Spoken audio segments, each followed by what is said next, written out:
வணக்கங்க. இது அங்காளம்மன் சத்யா வீடியோ. அனைவருக்கும் இனிய இரவு வணக்கங்க. நல்லா தூங்குங்க.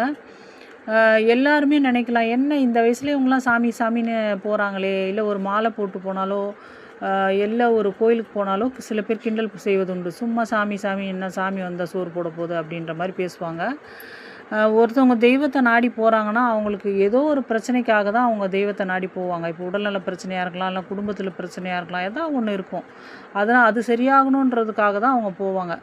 அப்படி இருக்கும்போது இறை நம்பிக்கை இல்லாதவங்களுக்கு அவங்க பிரச்சனையை அவங்க பார்த்துப்பாங்க. ஆனால் இறை நம்பிக்கை உள்ளவங்களுக்கு கடவுள் நம்மளை காப்பாற்றுவார், ஏதோ ஒரு குறிப்பிட்ட தெய்வத்து மேலே உள்ள ஈடுபாடுனா அந்த தெய்வம் நம்மளை காப்பாற்றும் அப்படின்ற ஒரு நம்பிக்கையே வந்து ஒரு எனர்ஜி பூஸ்டர் மாதிரி நம்ம உடம்புல வேலை செய்யும். நம்மளுக்கு வந்து அது சரியாகும் தானாகவே. அதனால் இப்போ அங்காளம்மா இருக்காங்கன்னா அங்காளம்மா நம்மளை காப்பாற்றுவாங்க, என்னை காப்பாற்றுவாங்கன்னு அந்த நம்பிக்கை இருக்குது பார்த்தீங்களா, அதுவே நம்மளை காப்பாற்றும் கண்டிப்பாக.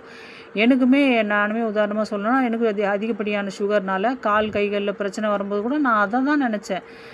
ட்ரீட்மெண்ட் சும்மா ஒரு பேரளவுக்கு பார்த்தா கூட, ஆனால் அந்த அம்மா என்னை காப்பாற்றுவான்ற நம்பிக்கை எனக்கு இருந்ததுனால அது வந்து அதே மாதிரி சரியாகி என் கை கால்கள் இதுல எந்த பிரச்சனையும் வரல.